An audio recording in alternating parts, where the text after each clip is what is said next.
ዛዙ በምስራቅ አማራ ከፍተኛ ኪሳራ ሲያስተናግድ ፋኖ በበኩሉ በርካታ መሳሪያ መረከቡን አስታውቋል።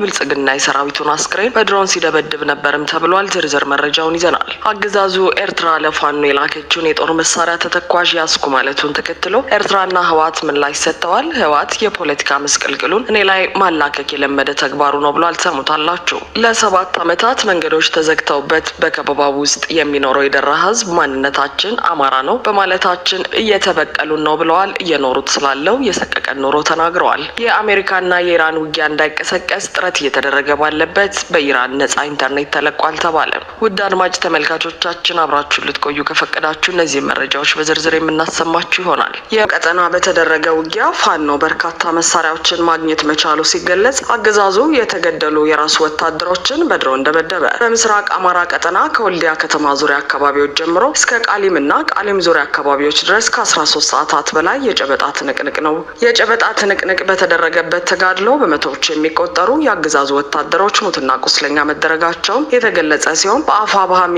በአፋብሃ ሚኒሊክ እዝ ከሀውጃኖ ክፍለ ጦርና ከጀኔራል አሳምነው ጽጌ ክፍለ ጦር የተውጣጡ የፋኖ አህዶች ጥር 5 2018 ዓ.ም ማለዳ ጀምሮ ከወልዲያ ዙሪያ ማለትም ጥቁር ውሃ ምላሽን ይዞ እስከ ቃሊም ድረስ በወሰዱት ውጤታማ ነው በተባለ የመከላከልና የመልሶ ማጥቃት እርምጃ በመቶዎች የሚቆጠሩ የአገዛዙ ወታደሮችን በመደምሰስና በርካታ ክላሽንኮቭ መሳሪያ ከነተተኳሹ በመማረክ ድል መቀዳጀታቸውን መዘገቡ ይታወሳል። በዚህም ያለምንም ማቋረጥ ለተከታታይ 13 ሰዓታት በተደረገው የጨበጣ ውጊያ ከወልዲያ ከተማ ዙሪያ ሚጦና ጃርሳን ጨምሮ ከጥቁር ውሃ ብላሽ ጀምሮ አላገዶ፣ አፍሪኬር፣ ቃሊም መገንጠያ፣ ዘንዶ ጅራት፣ ቃሊም መገንጠያና ቃሊም ድረስ የሸፈነ ተጋድሎ ተደርጓል። አገዛዙ 2 ሰው አልባ አውሮፕላኖችን ጨምሮ በወልዲያ ሼህ መሐመድ ሁሴን አላሙዲን ስታዲየም እና በከተማዋ ኢንዱስትሪ መንደር ተብሎ በሚጠራው አካባቢ ባጠመደው ጀነራል መድፍ እንዲሁም በከተማዋ አዲሱ ማረሚያ ቤት እየተሰራ በሚገኝበት ጉቦ ተብሎ በሚጠራው አካባቢ ባጠመደው ሞርተር ቢኤም እና ዙ 23 ታግዞ ከ2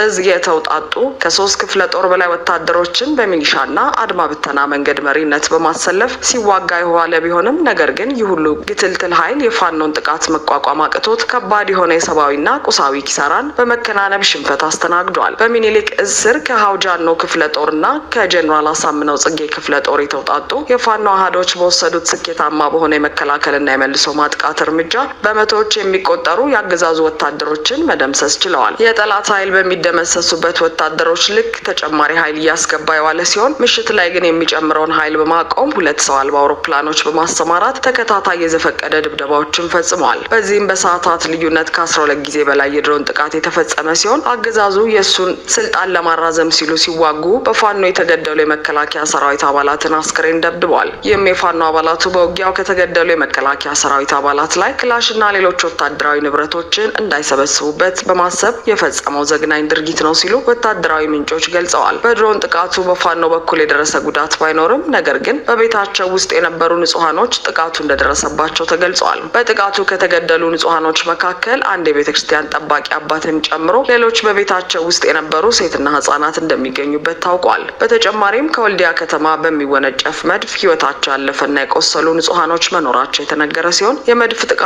የቤት እንስሳቶችና ተሰባስቦ የተከመረ የማሽላና የጤፍ ነዶ ማውደሙን መረብ ሚዲያ ዘግቧል።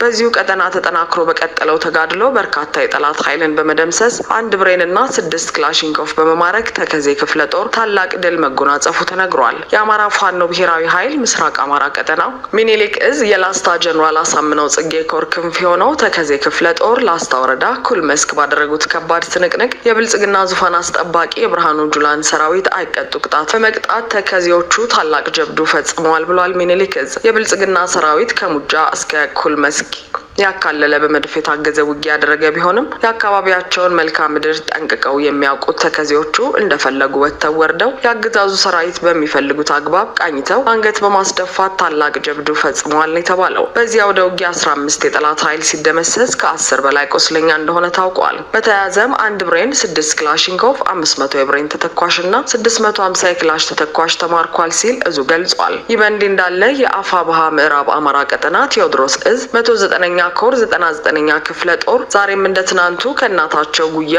እየተነጠቁ የሚገኙ ታዳጊ ወጣቶችን ከብር ሸለቆ በክብር እየተቀበለ እንደሚገኝ አስታውቋል። ዛሬም ከብር ሸለቆ ማሰልጠኛ የመጡ ቴዲ ወርቄ፣ ያሲን ቢልሳ፣ አብዲ ሙዛምቢል እና ጥላሁን ታከለ የተባሉ ወጣቶችን ከብር ሸለቆ ማሰልጠኛ ተቋም ተረክበናል ብሏል። 99ኛ ክፍለ ጦር የኢትዮጵያ እናቶች የወለዳችሁትን ልጅ እየነጠቀ የእሳት አሩን ላይ የሚጥድ አብይ መራሽ ቡድን ከትምህርት ገበታቸው ህጻናትን በማፈን ለጦርነት እየማገዳቸው ይገኛል ያለ ሲሆን ህጻናትን በሰላም ወደ እናትና አባታቸው በመላክ ከቤተሰቦቻቸው ጋር ለማገናኘት ትልቅ ስራ እየተሰራ ነው ሲል የቴዎድሮስ ህዝብ ግንኙነት መምሪያ አስታውቋል።